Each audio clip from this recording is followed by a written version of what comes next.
Hello and नमस्ते everyone welcome to smart civil studio नेपालमा यो च्यानलमा basically you can learn AutoCAD, MS Word, MS Excel and all thing that related to civil engineering and construction. र म एकदमै धेरै super excited छु यो जर्नीको सुरुवात तपाईहरुसँग गर्नलाई। अझै भन्नुपर्दा यो च्यानलमा मैले तपाईहरुलाई बिगिनर लेभलदेखि एडभान्स लेभलसम्म AutoCAD, एक्सेल र वर्डलाई कसरी सिभिल इन्जिनियरिङ फिल्डमा युज गर्ने भन्ने बारे सिक्ने र सिकाउने। यो च्यानलले तपाईहरुलाई थ्योरिटिकल र प्र्याक्टिकल नलेजमा लेभल अप गर्नलाई तपाईहरुलाई एकदमै हेल्प गर्नेछ। मेरो पर्पस भनेको तपाईहरुको नलेजलाई यो लेभलदेखि यहाँ लग्नु हो। I am not a certified trainer, I am a learner just like you.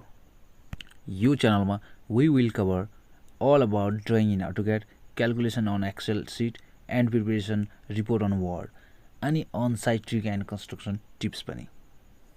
मैले तपाईहरुको स्किल र लेभल अप गर्न हेल्प गर्नेछु। यदि तपाईहरु स्टुडेन्ट हुनुहुन्छ, इन्टर्नशिप गरिराख्नु भएको छ या तपाईहरुले एक्जाम दिएर बसिसक्नु भएको छ या वर्किङ हुनुहुन्छ, तपाईहरुको स्किललाई र नलेजलाई यो लेभलदेखि यो लेभलसम्म पुर्याउनलाई मैले एकदमै प्रयास गर्नेछु। If you really want to upgrade your skill and grow with me, make sure to subscribe our channel र बेल आइकन प्रेस गर्न नबिर्सिनु होला। र च्यानललाई लाइक गरी आफ्नो साथीहरुलाई पनि शेयर गर्न नबिर्सिनु होला।